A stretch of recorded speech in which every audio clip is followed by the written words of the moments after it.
Alors dans le monde de la qualité, on parle beaucoup du COFRAC, Comité français d'accréditation. Et il est intéressant de se pencher un petit peu sur le rôle du COFRAC dans l'organisation qualité.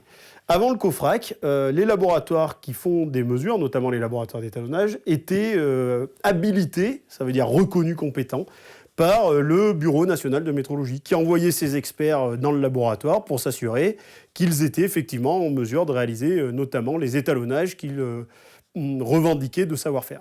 Alors, savoir réaliser un étalonnage, ça veut dire plusieurs choses. Ça veut dire avoir les moyens techniques de le réaliser, avoir un environnement qui permet de le faire, avoir des techniciens et des modes opératoires qui soient cohérents avec l'état de l'art ou avec la normalisation.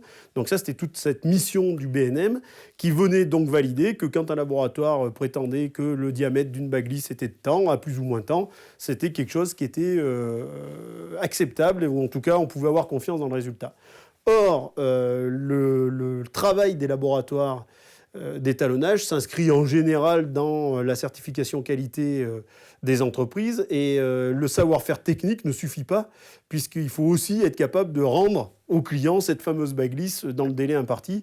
Il ne suffit pas de savoir la mesurer, mais il faut savoir organiser la prestation pour que globalement le client soit satisfait, à savoir qu'il retrouve bien dans le délai imparti les instruments de mesure qu'il avait envoyés.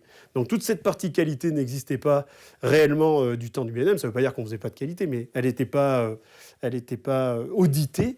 Et là, c'est le COFRAC, enfin le FRETAC plus avant, mais le COFRAC maintenant, qui a pris cette mission à sa charge, à savoir continuer à vérifier qu'on savait techniquement faire des étalonnages, donc on maîtrisait la partie technique, mais aussi et surtout regarder que le laboratoire avait bien une organisation qualité qui lui permettait de satisfaire son client. Cette organisation qualité, elle est décrite dans un référentiel qui s'appelle la norme NF-EN ISO CUI 17025, qui est au laboratoire d'étalonnage, ce que l'ISO 9001 est aux industriels généralistes. Voilà. Donc le COFRAC a pour mission de s'assurer que le laboratoire suit bien aussi l'ensemble des exigences de cette norme.